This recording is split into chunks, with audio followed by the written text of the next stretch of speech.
जय हिंद साथियों, कैसे हैं आप सभी लोग। उम्मीद करते हैं बढ़िया होंगे और अपनी तैयारी में लगे होंगे दोस्तों। जैसा कि आपको पता है आज संडे है दोस्तों, आज 21 जुलाई हो चुकी है दोस्तों। ठीक, 21 जुलाई। तो आज RW के ऐप में जो वीकली मॉक टेस्ट आया दोस्तों, उसका हम सॉल्यूशन करेंगे। इसमें हम मैथ के आपको 20 प्रश्न बताएंगे, वो भी बेस्ट कॉन्सेप्ट के साथ दोस्तों। सबसे अलग सॉल्यूशन आपको इसी चैनल पर मिलेगा दोस्तों। तो चैनल पर पहली बार है तो चैनल को सब्सक्राइब अवश्य कर लें, दोस्तों के साथ शेयर अवश्य करें अगर वीडियो आपको अच्छा लगे दोस्तों। ठीक, तो आपके लिए बेहतर से बेहतर कंटेंट देने का प्रयास करते हैं दोस्तों। ठीक, तो यहाँ पर आज SSC GD 2024 और 25 वाले बच्चों के लिए हम दोस्तों मैथ के 20 प्रश्न आपको बताएंगे दोस्तों। ठीक, तो बने रहें, वीडियो बिना स्किप किए वीडियो फुल जरूर वॉच करें, क्योंकि दोस्तों SSC GD में कंपटीशन काफ़ी बढ़ चुका है दोस्तों, आप लोग देख चुके होंगे।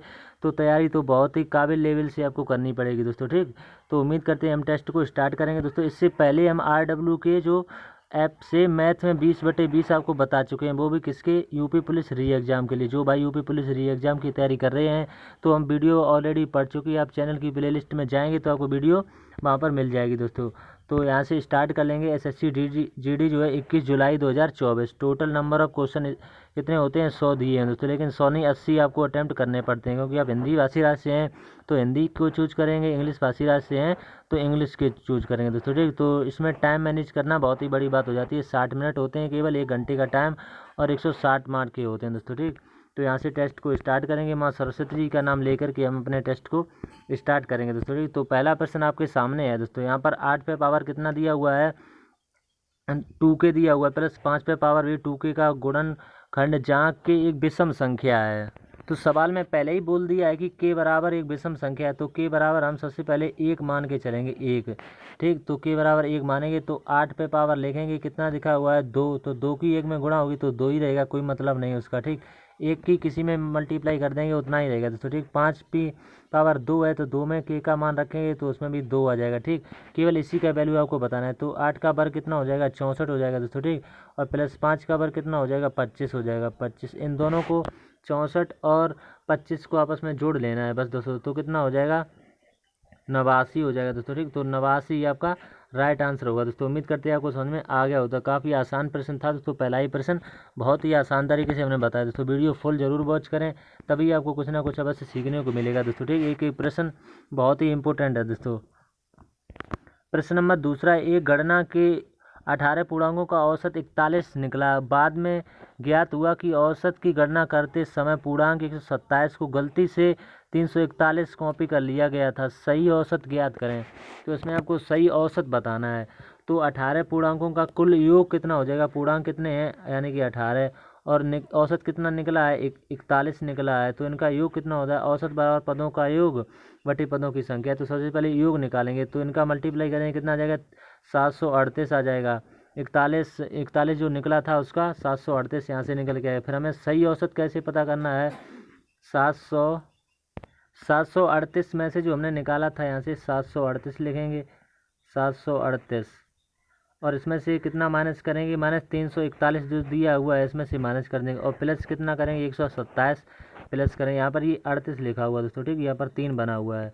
अब यहाँ से हमें क्या करना है, सबसे पहले इनमें से माइनस कर लेना है, फिर इसमें से प्लस करना पड़ेगा। तो यहाँ से जो निकल के आएगा वो कितना आ जाएगा, 524 निकल के आ जाएगा। और पूर्णांक कितने दिए, 18, तो 18 से यहाँ से डिवाइड कर देंगे।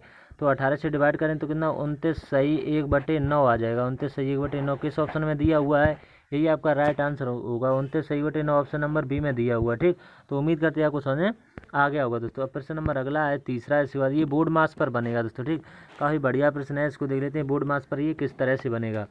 तो सबसे पहले यहाँ पर ये सवाल दिया हुआ है। ठीक, और ये भी का मान क्या होगा ये पूछा हुआ है, तो देख लेते हैं। 7/11 दिया हुआ तो 7/11 लिख लेंगे, इंटू लगाएंगे। ठीक, क्योंकि इसको भाग यानी कि भाग को गुणा में बदलेंगे तो ये पलट जाएगा। 33 बटे कितना हो जाएगा, 21 हो जाएगा, 33/21 हो जाएगा। ठीक, और यहाँ पर गुणा लगा हुआ, 5/12 लिखा हुआ तो 5/12 लिख देंगे। अब इतना हल कर लेंगे तो 11 से इसको काटेंगे, कितना आ जाएगा, 3 बार आ जाएगा। 7 से ये कितनी बार, 3 बार कट जाएगा। 3 से 3 खत्म, बस एक स्टेप हल होके आ गई दोस्तों। ठीक, तो यहाँ से जो निकल के आया वो कितना, 5/12 निकल के आया, प्लस का 10 बटे यहाँ पर कितना निकल के आया, 36 निकल के आया, तो 10/36 लिख लेंगे। अब दूसरा वाला हम ये हल करेंगे स्टेप, तो यहाँ से हल निकल के आएगा, इंटू लगाएंगे सबसे पहले, और 6 बटे कितना निकला है, 11। फिर यहाँ से कितना गुणा लगेगा, भाग को गुणा में बदलेंगे, 33 बटे कितना हो जाएगा, 18 हो जाएगा, 33/18। तो 6 से ये कट जाएगा 3 बार, ठीक। 11 से ये कट जाएगा 3 बार, 3 से 3 खत्म। अब जो बचा हुआ है वही लिख लेंगे, केवल इतना ही बचा हुआ है, इतना पार्ट, ठीक। अब आगे देखेंगे तो इतनी समीकरण हल होके आ गई। तो अब आप इसमें एलसीएम लेके हल करना चाहें तो एलसीएम लेने कितना आएगा, 36 12 3 36 तो 5 3 15 हो जाएंगे, ठीक। 15 प्लस का 10 तो ऐसा ही रहेगा, क्योंकि 36 एक 36। अब इतने आपस में जोड़ लेना है बस। ऊपर कितना हो जाएगा 25 हो जाएगा और नीचे कितना हो जाएगा 36 हो जाएगा। तो इतना ही ऑप्शन में दिया होगा दोस्तों, यही आपका राइट आंसर होगा। देख लेते हैं कहाँ पर दिया हुआ है। ऑप्शन नंबर सी में दिया हुआ है 25/36। तो उम्मीद करते हैं आपको समझ में आ गया होगा दोस्तों, ठीक। काफ़ी बढ़िया प्रश्न है, आसान तरीके से हम आपको बताने का प्रयास करें। अब रुपए दिए हुए हैं कितने, 6,000 रुपये की राशि साधारण ब्याज पर 4 वर्षों में कितनी 7800 हो जाती है। ब्याज दर में 2.5% वृद्धि होने पर सही यही राशि जो है उसी समयावधि में कितनी हो जाएगी, यही राशि है उसी समयावधि में कितनी हो जाएगी, ये पूछा हुआ है। तो दोस्तों यहाँ से हमें पता चल जाएगा कि जो हो जाएगी ये क्या होता है, ये मिश्र धन होता है दोस्तों, ठीक।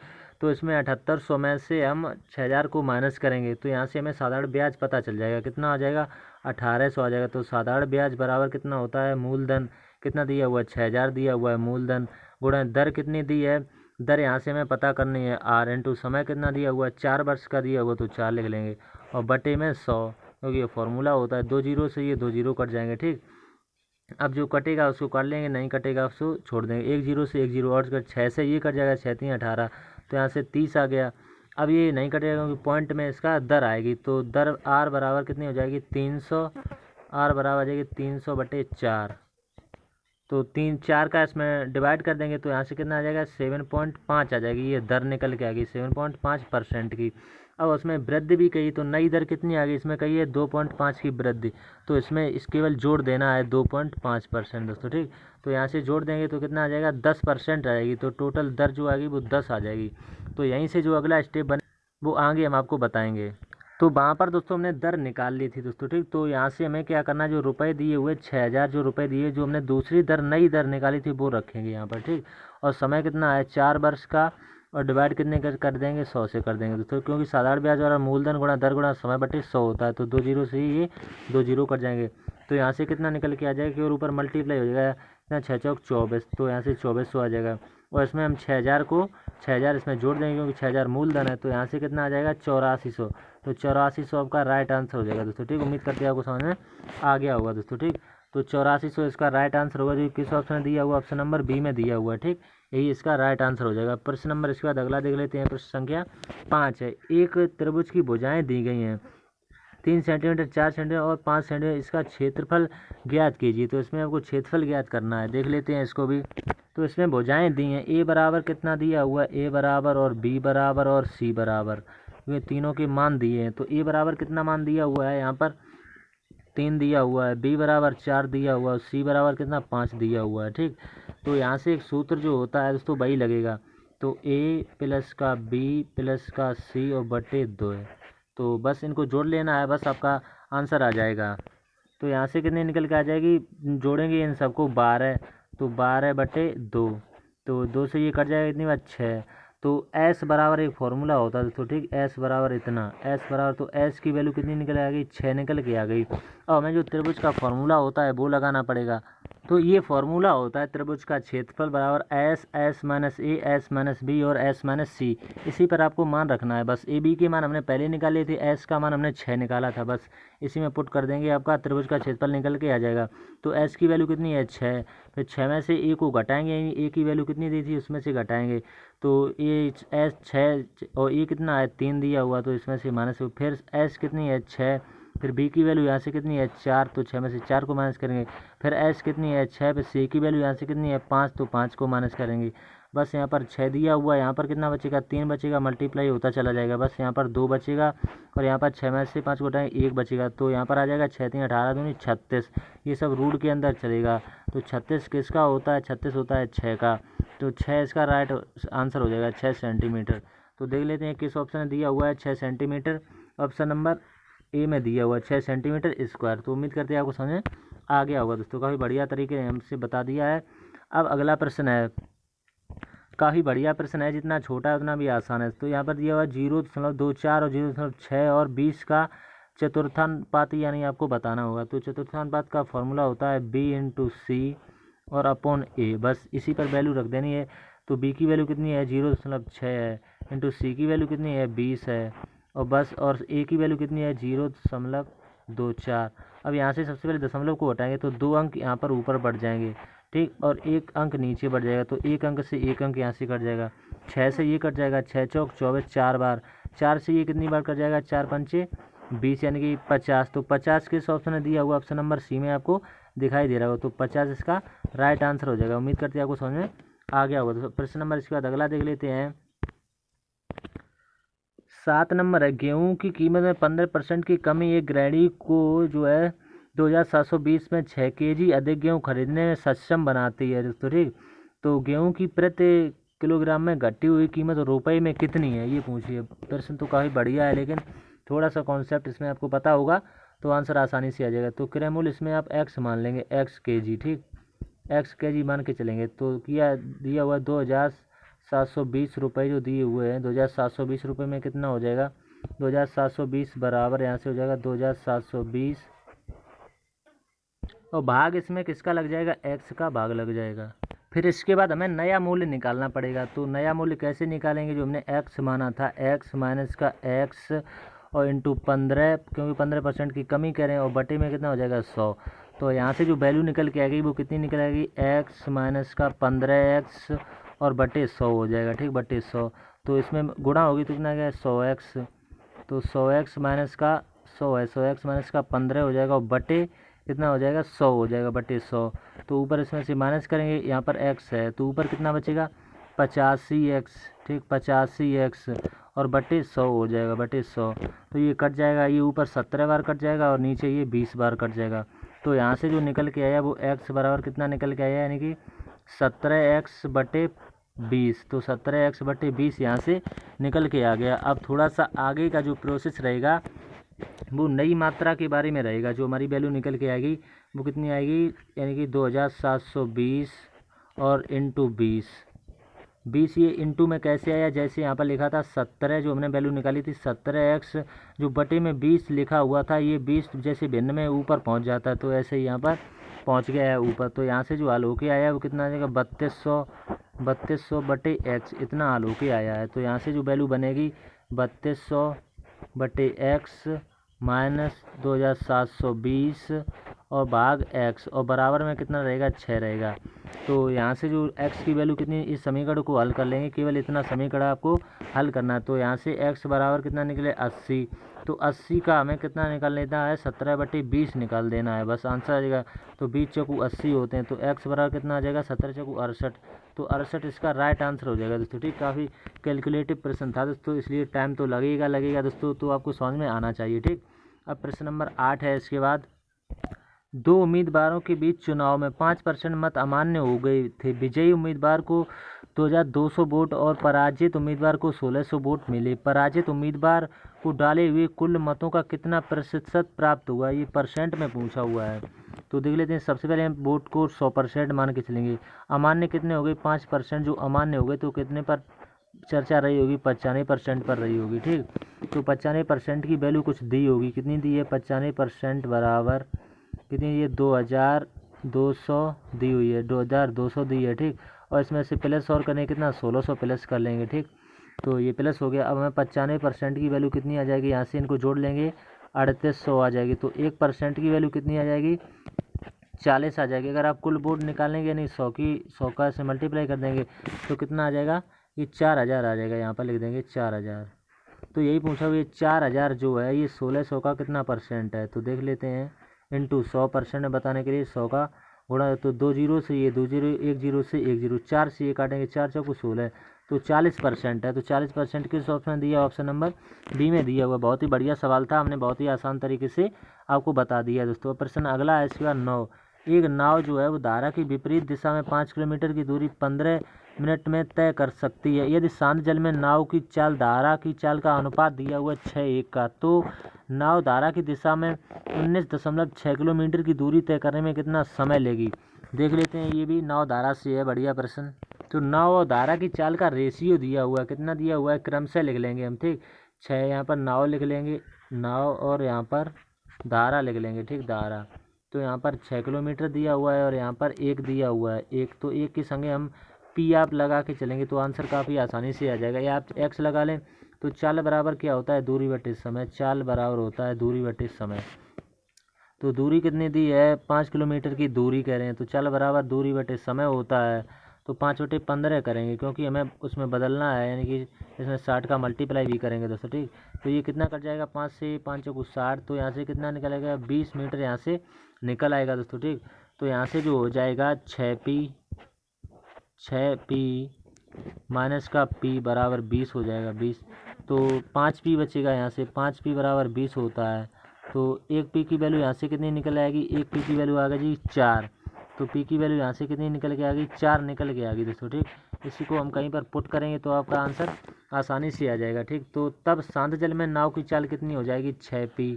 तो 6P, तो 6 इंटू P की वैल्यू कितनी, 4। तो यहाँ से कितनी निकलेगी, 24 किलोमीटर प्रति घंटा।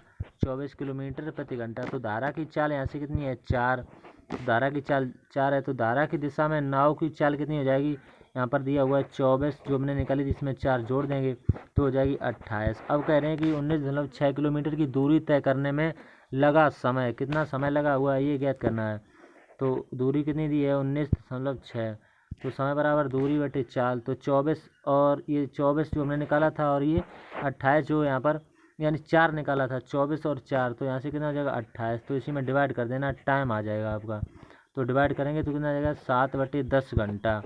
तो 7/10 को इसमें 60 का गुणा भी करेंगे तो कितना आ जाएगा, 7×42, यानी कि 42 मिनट इसका राइट आंसर हो जाएगा दोस्तों, ठीक। 42 मिनट। तो उम्मीद करते हैं आपको समझ आ गया होगा दोस्तों, ठीक। अब प्रश्न नंबर अगला देख लेते हैं। इसके बाद ये प्रश्न 10 है। 2 उम्मीदवार, ये 10 प्रश्न जो है दोस्तों ये मॉक टेस्ट में डबल बार पूछा गया है दोस्तों, ठीक। तो इसको हम आपको बता चुके हैं, ये 2 बार पूछा गया है दोस्तों, ठीक। तो इसको हम पहले ही बता चुके हैं। इसका आंसर जो 40% आ गया था दोस्तों, ठीक। वही सवाल है, 2200 यहाँ पर दिया था, 1600 दिया था, 5% भी दिया था, मान्य थे, और 2 उम्मीदवार दिए थे। कुछ अंतर नहीं है सवाल में, तो इसको हम बता चुके हैं पहले, ठीक।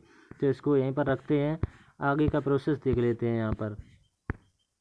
प्रश्न नंबर 11, एक वस्तु जो है बी को 16% के लाभ पर बेचता है, बी इसे सी को 15% की हानि पर बेचता है और सी इसे डी को 20% के लाभ पर बेचता है। यदि सी और ए के अर्जित लाभ का अंतर 248 है तो बी को हुई हानि की गणना करें रुपये में। तो इसमें कितने लोग हैं, 4 लोग दिए हुए, ए दिया हुआ है, बी दिया हुआ है, सी दिया हुआ है और डी दिया हुआ है, ठीक, 4। तो अगर हम ए को 100 मान के चलेंगे दोस्तों, ठीक, कह रहे हैं कि 16% के लाभ पर, तो बी कितना हो जाएगा, 116 हो जाएगा। फिर बी से 15% की हानि पर, तो बी से 15% की हानि पर कह रहे हैं, किसको बेच देता है, और 15% की हानि पर बेचता है, और सी डी को 20% के लाभ पर बेचता है। तो यहाँ से कितना हो जाएगा, सी यानी 98.60 हो जाएगा, और डी कितना हो जाएगा, 118.32 हो जाएगा, ठीक। अब यहाँ से कितना प्लस हुआ है, 16 प्लस हुआ है, और यहाँ से जो हुआ है 17.4, और यहाँ पर जो अंतर आया वो कितना आया, 19.72 का आया है। लेकिन हमें तो अंतर कितना का दिया हुआ है, ए और सी का दिया हुआ है, तो हमें ए और सी का ही अंतर सबसे पहले पता करना है। तो ए ये रहा है और सी यहाँ पर रहा है, तो इन्हीं के बीच का आपको अंतर बताना है। तो कितना दिया, 19.72 माइनस 16, तो यहाँ से कितना निकल आ जाएगा, 248 के बराबर हो जाएगा दोस्तों। ये घटाने पर इतना नहीं आएगा, घटाने पर आएगा वो इसके बराबर रखा जाएगा, घटाने पर आएगा 3.72, और बराबर किसकी होगा, 248 के बराबर होगा। तो एक की वैल्यू यहाँ से कितनी आ जाएगी, 6, यानी 66.66। तो हमें वैल्यू कितने की बतानी है, 17.4 की बतानी। तो इसमें मल्टीप्लाई कर देना, बस आपका आंसर आ जाएगा। कितना आ जाएगा, 1160 रुपये। तो यही इसका राइट आंसर होगा। तो उम्मीद करते हैं आपको समझ आ गया हो। तो प्रश्न नंबर अगला है। इसके बाद x किलोमीटर प्रति घंटा की चाल से चलने वाली 300 मीटर लंबी प्लेटफार्म को 30 सेकंड में पार कर जाती है कोई रेलगाड़ी होगी, और उसी दिशा में 6 किलोमीटर प्रति घंटा की चाल से चल रहे व्यक्ति को 20 सेकंड में ओवरटेक करती है, x का मान ज्ञात करें। तो रेलगाड़ी की लंबाई आप एल मीटर मान के चलेंगे दोस्तों, ठीक, एल मीटर हम मान लेंगे। तो दूरी बराबर क्या होता है, दूरी बराबर चाल गुणा समय होता है, स्पीड इंटू टाइम। तो दूरी बराबर चाल गुणा समय होता है, तो एल प्लस 300 बराबर एक्स इंटू 5/18 से मल्टीप्लाई करेंगे, और इंटू कितना हो जाएगा, 30 हो जाएगा। तो यहाँ से जो हल होके आ जाएगा वो कितना आ जाएगा, 25/3 एक्स, ऊपर एक्स रहेगा। तो यहाँ से हल के हल होके ये आ गया। हमें एक समीकरण बनानी पड़ेगी, देख लेते हैं कैसे बनेगी। एल बराबर 25x/3 और माइनस का 300, ये समीकरण पहली बन जाएगी। ठीक, अब एल बराबर यहाँ से हो जाएगा x माइनस का 6 और इनटू में कितना रहेगा 5/18, तो गुणा करना ही पड़ेगा दोस्तों। ठीक, मीटर पर सेकंड में चेंज करनी और 20 और बराबर ये सेकंड समीकरण। अब समीकरण फर्स्ट और सेकंड दोनों से हम आंसर को लाएंगे, देखेंगे किस तरह से आएगा। 25x/3 और माइनस का 300 हो जाएगा और बराबर 50x बराबर कितना हो जाएगा 50x और यहाँ पर 9 माइनस का 100/3। अब यहाँ से जो अगला समीकरण बनेगा वो कितना बनेगा 25x/3 माइनस का 50x और बटे 9 और बराबर कितना हो जाएगा 300 माइनस का 100 और बटे यहाँ पर 100 है दोस्तों, बटे 3 हो जाएगा दोस्तों। ठीक, प्रश्न काफ़ी कैलकुलेटिव है दोस्तों, समय तो लगेगा। अब यहाँ पर कितना 25x/9 माइनस का कितना बराबर लगा हुआ है, यहाँ पर कितना आलोक ही आ जाएगा 800/3 दोस्तों। ठीक, 800/3। तो यहाँ से हमें बराबर लगा हुआ है, यहाँ से हमें निकाल लेना है। यहाँ से ये 25 से 800 कितनी बार कट जाएगा 32 बार कट जाएगा। ठीक, 32, 3 से ये 3 कट जाएगा, 3 3 करना 32 का 3 में मल्टीप्लाई करा देंगे तो कितना आएगा 96। तो 96 इसका राइट आंसर हो जाएगा दोस्तों। उम्मीद करते हैं आपको समझ में आ गया होगा दोस्तों। 96 किस ऑप्शन में दिया हुआ, ऑप्शन नंबर ए में दिया हुआ, तो यही इसका राइट आंसर हो जाएगा। ठीक, अब प्रश्न नंबर अगला है, इसके बाद 13 नंबर का। अर्धवार्षिक संयोजित है, अर्धवार्षिक संयोजित 8% प्रतिवर्ष चक्रवृद्धि ब्याज की दर से निवेशित की गई कोई राशि एक वर्ष के अंत में कितनी हो जाती है 20,280 हो जाती है। उसी राशि पर दोगुनी ब्याज दर से 4 से 3/5 वर्षों के लिए साधारण ब्याज क्या होगा। काफ़ी बढ़िया प्रश्न है, तो थोड़ा सा आपको माइंड लगाने की आवश्यकता है, बस आंसर आ जाएगा। तो यहाँ पर कितना दिया वो अर्धवार्षिक संयोजित होती है, तो दर यहाँ से 8% दी है, तो दर यहाँ से कितनी हो जाएगी, दर यानी 4% हो जाएगी। आर बराबर 4 हो जाएगी, आधी हो जाती है दर 4%। ठीक, और समय यहाँ से कितना हो जाएगा, समय टी बराबर हो जाएगा टी बराबर हो जाएगा 2 वर्ष का समय हो जाएगा। तो यहाँ से 4% की फ्रैक्शन वैल्यू कितनी होती है 1/25 आप निकाल के देख सकते हैं दोस्तों। ठीक, तो 2 वर्ष का है तो 25 से कितना हो जाएगा 26 हो जाएगा। ठीक, तो 25 से 26 हमें 2 बार करना पड़ेगा, जितने वर्ष होते हैं उतनी बार करना। तो 25 कितना होता है 625 होता है, 625 और 26 × 26 कितना होता है 676 होता है। तो हमने आपको कई बार बताया दोस्तों, यहाँ पर जो होता है ये मूलधन होता है। ठीक, मूलधन, और ये होता है जो मिश्र धन होता है, और इनका अंतर जो होता है भाई CI होता है, यानी कि कंपाउंड इंटरेस्ट। ठीक, तो हमें किसकी वैल्यू दी है 676 की वैल्यू दी है, यानी कि मिश्र धन की वैल्यू दी है दोस्तों। ठीक, तो यहाँ पर देख लेते हैं मिश्र धन की वैल्यू कितनी दी है 676 बराबर किसके बराबर दिया हुआ है 20,280 के बराबर दिया हुआ है। तो एक की वैल्यू यहाँ से कितनी आ जाएगी, एक की वैल्यू यहाँ से आ जाएगी 30 निकल के आ जाएगी, यहाँ से एक पार्ट की वैल्यू 30। तो हमें मूलधन कितना था हमारा, जो हमने आपको बताया था कितना था 625 था, तो 625 की मल्टीप्लाई हो जाएगी। तो यहाँ से मूलधन कितना निकल के आ जाएगा 18,750, तो 18,750 निकल के। अब हमें यहीं पर साधारण ब्याज के लिए जो दर थी इसकी दोगुनी बताई थी, तो 8 × 2 करेंगे तो कितनी हो जाएगी 16% की हो जाएगी। तो हमें इसी का 16% निकालना पड़ेगा। तो साधारण ब्याज और मूलधन इतना हो गया। अब दर कितनी है 16 × समय कितना दिया था, समय हो जाएगा 23, क्योंकि यहाँ पर दिया था, हम आपको बता देंगे सवाल में, यहाँ पर जो कितना था ये समय दिया था दूसरी बात। तो 4 × 5 = 20 और 3 ऊपर जुड़ जाएंगे 23/5 हो जाएगा दोस्तों। ठीक, तो हमने आपको पूरा सिद्ध करके दिखाया, यही हम 23/5 यहाँ पर लिखेंगे दोस्तों। ठीक, तो केवल 23 हो जाएगा दोस्तों। ठीक, तो 23 अब बटे कितना हो जाएगा 100 हो जाएगा दोस्तों। ठीक, तो इसी समीकरण को आपको सॉल्व करना है बस, और कुछ नहीं करना। 0 से 0 कट जाएगा, तो यहाँ से जो आंसर आएगा कितना है 13,800। तो 13,800 इसका राइट आंसर होगा। देख लेते हैं किस ऑप्शन में दिया हुआ है, ये ऑप्शन नंबर ए में ही दिया हुआ है। ठीक, तो उम्मीद करते हैं आपको समझ में आ गया होगा। प्रश्न नंबर अगला देख लेते हैं। इसके बाद 14, किसी कंटेनर में 30 लीटर दूध है, जिसमें से 3 लीटर दूध निकाला जाता है और उससे उसके स्थान पर पानी मिलाया जाता है। यह प्रक्रिया 3 बार की जाती है। कंटेनर में पानी और दूध का अंतिम अनुपात ज्ञात कीजिए। तो ये काफ़ी बढ़िया प्रश्न है। तो इसमें एक फार्मूला होता है, हम आपको उस फार्मूले से बताएंगे दोस्तों। ठीक, उसमें आपको निकाली गई मात्रा और प्रारंभिक मात्रा सब कुछ दिया होता है। तो काफ़ी बढ़िया फार्मूला है, इस पर क्वेश्चन बनते रहते हैं। तो देख लेते हैं फार्मूला। तो ये फार्मूला होता है यानी शेष मात्रा बराबर प्रारंभिक मात्रा और कोष्टक लगा हुआ 1 माइनस निकाली गई मात्रा बटे प्रारंभिक मात्रा इंटू n। n का मतलब होता है जितनी बार प्रक्रिया की जाती है। तो यहाँ से हमें शेष मात्रा किस तरह से पता चलेगी, तो कितना दिया हुआ है 30 दिया हुआ है, और 1 माइनस 3 और बटे कितना हो जाएगा 30।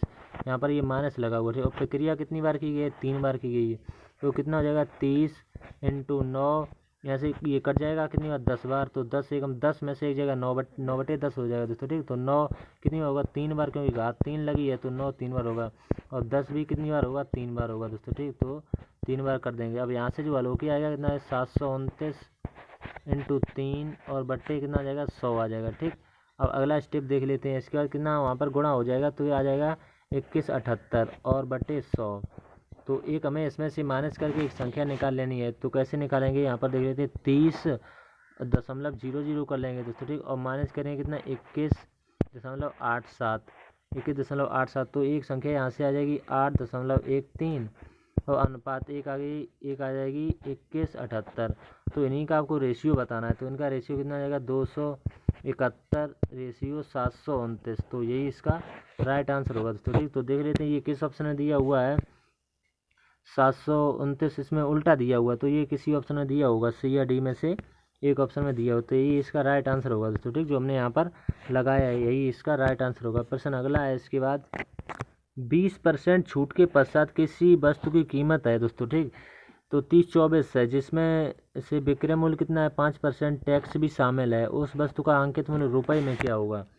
तो अंकित मूल्य आपको पता ही नहीं है दोस्तों, तो हम x इंटू और करें 20% की छूट, तो 80 कितना हो जाएगा 80 बटे कितना हो जाएगा 100 और बराबर 3024 इंटू 100 और कह रहे हैं 5% का टैक्स और शामिल है, तो कितना हो जाएगा 105 हो जाएगा। तो यहाँ से x की वैल्यू आएगी x बराबर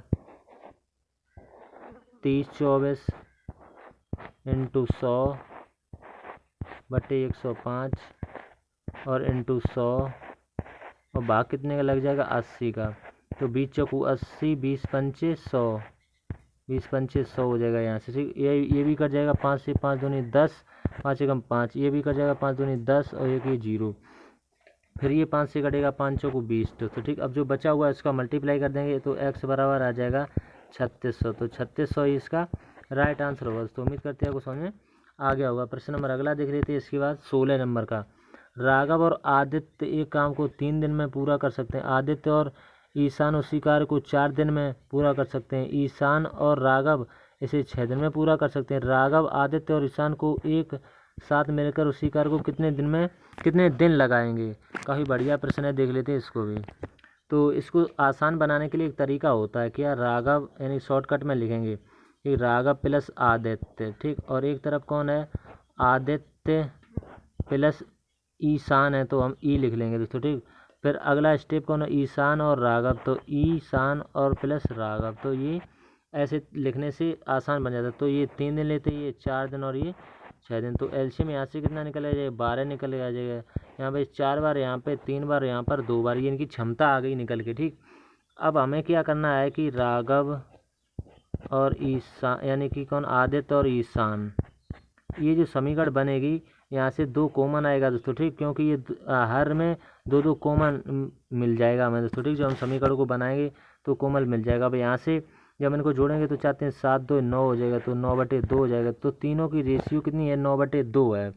तो हमें तो किसकी निकालनी है तभी हम पता करवाएंगे, क्योंकि हमें तीनों से कार्य कराना है। तो कार्य है कितना टोटल 12 कार्य है, तो 12 लिख लेंगे, ठीक। 12 और 9 और इंटू 2 ये ऊपर पहुँच जाएगा, ठीक। 3 से कट जाएगा, 3 चौक 12 और 3 त्रिका 9 होते हैं। तो ऊपर कितना आ जाएगा 4 दूनी 8/3। तो 8/3 को कैसे लिख सकते हैं 3 6 2 8/3, ऑप्शन नंबर ए इसका राइट आंसर हो जाएगा, ठीक। तो उम्मीद करते हैं आपको समझ में आ गया होगा, यानी 2 सही 2/3 ऑप्शन नंबर ए राइट होगा। अब प्रश्न अगला देख लेते हैं। इसके बाद एक थैले में रुपये 5 और 10 मूल्य वर्ग के कुल 40 सिक्के, जिनका कुल योग 310 है। 10 के रुपए जो है वो 10 के सभी सिक्कों के मूल्य और 5 के सभी सिक्कों के मूल्य का अंतर ज्ञात कीजिए। तो इसमें अंतर देख लेते हैं। तो रुपये 5 के हम मान के चलेंगे, यानी लिखेंगे रुपये 5 के सिक्के कितने x मान के चलेंगे और 10 के कितने मान के चलेंगे y मान के चलेंगे। तो यहाँ से समीकरण बनानी पड़ेगी तभी आंसर आ जाएगा। तो 5x प्लस का 10y बराबर कितने के हो जाएगा 310 सवाल में दिया हुआ है, ठीक। ये समीकरण फर्स्ट मान के चलेंगे। अब x प्लस y बराबर 40 तो x बराबर यहाँ से कितना आ जाएगा 40 माइनस का 22। तो x की वैल्यू पुट करेंगे किसमें, समीकरण फर्स्ट में। तो समीकरण फर्स्ट में जब x की वैल्यू को पुट करेंगे तो बनेगा हमारा 5 और 40 माइनस का 22 प्लस 10 बराबर 310। तो हो जाएगा ये अंदर मल्टीप्लाई हो जाएगा, 5 को 20 यानी 200 हो जाएगा। ये 200 माइनस का 5 प्लस का 10 बराबर 310। अब 5 बराबर कितना हो जाएगा 110 आ जाएगा, क्योंकि इसमें से माइनस हो जाएगा। ठीक, 110 आ जाएगा। अब बाई की वैल्यू यहाँ से कितनी, 5 से कट जाएगा, 5 दूनी 10, 1 0 5 दूनी 10। तो बाई बराबर यहाँ से 22 निकल के आ गया, बाई बराबर 22। तब एक्स बराबर कितना आ जाएगा 40 माइनस का 22, तब एक्स बराबर आ जाएगा 18। तो हमें वो सिक्कों की संख्या बतानी है, तो उन्हीं में वैल्यू पुट कर देंगे। मैं 5 × 18 करेंगे और माइनस 10 × अंतर हमें बताना है 22 करेंगे। तो यहाँ से आया 98 माइनस यहाँ से कितना आएगा 220 आ जाएगा, 220। तो 220 में 90 को माइनस करेंगे तो 130 जो है वो इसका राइट आंसर होगा। तो उम्मीद करते हैं आपको समझ में आ गया होगा। 130 जो है वो इसका राइट आंसर होगा इस प्रश्न का। प्रश्न अगला है इसके बाद प्रश्न नंबर 18। एक बेलन का कुल पृष्ठीय क्षेत्रफल जो है वो 64 पाई वर्ग इकाई है, जहाँ बेलन की ऊंचाई इसकी त्रिज्या के बराबर है। यदि ऊंचाई दोगुनी और त्रिज्या आधी कर दी जाए तो बेलन का कुल पृष्ठीय क्षेत्रफल वर्ग इकाई में होगा। इसमें पाई में दिया हुआ है तो काफ़ी आसानी रहेगी सवाल को बनाने में। तो देख लेते हैं।